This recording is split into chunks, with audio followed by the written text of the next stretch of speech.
बीते सप्ताह एक ऐसी घटना सामने आई जो कोरोना वायरस से भी कहीं अधिक घातक और भयभीत करने वाली थी। और वो घटना थी हमारे देश के एक राज्य में एक 14 साल के मासूम बच्चे को कुछ लोगों ने इतनी क्रूरता और निर्दयता से कुचल कर मार दिया। और इतना ही नहीं, उसके शरीर के टुकड़े टुकड़े करके जमीन में दबाकर लोगों ने अपनी वीरता का परिचय दिया। उस बालक का अपराध बस इतना ही था कि वो प्रभु यीशु मसीह को मानता था।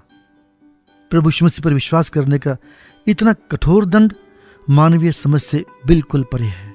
एक मजबूर बालक पर इतनी क्रूरता महज इसलिए कि वो और उसका परिवार प्रभु यीशु मसीह पर विश्वास करता है, यह तो समझ से बिल्कुल परे है। इसी तरह की एक घटना का मैं आज आपके सामने जिक्र कर रहा हूं। प्रेरितों के काम अध्याय 7 पद 54 से 60। मेरी आपसे विनती है कि इस घटना के पहले के पद अवश्य पढ़ें, अर्थात अध्याय 7 पद 2 से 53। इस घटना की चरम स्थिति में आपके सामने प्रस्तुत कर रहा हूं। ये बातें सुनकर वे जल गए और उस पर दांत पीसने लगे।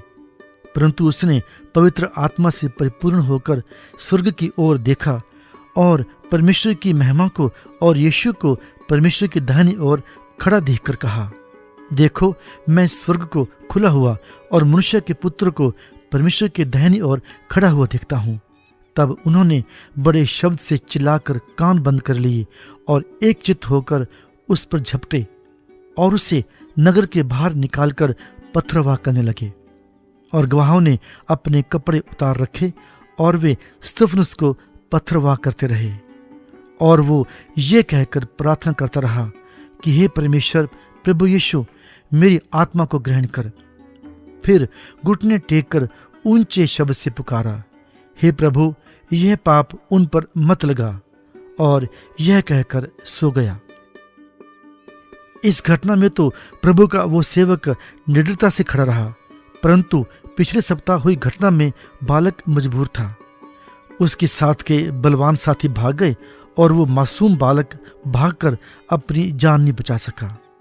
हमारे देश में शांति, सुख और समृद्धि हो, इसके लिए हमें प्रभु यीशु से प्रार्थना करनी चाहिए।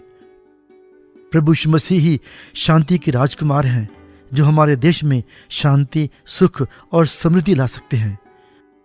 आप प्रार्थना करें कि हमारे देश में रक्तपात, अशांति और घृणा के स्थान पर हर व्यक्ति के हृदय में शांति, सुख और समृद्धि हो। परमेश्वर का अनुग्रह आप पर बना रहे। आमीन।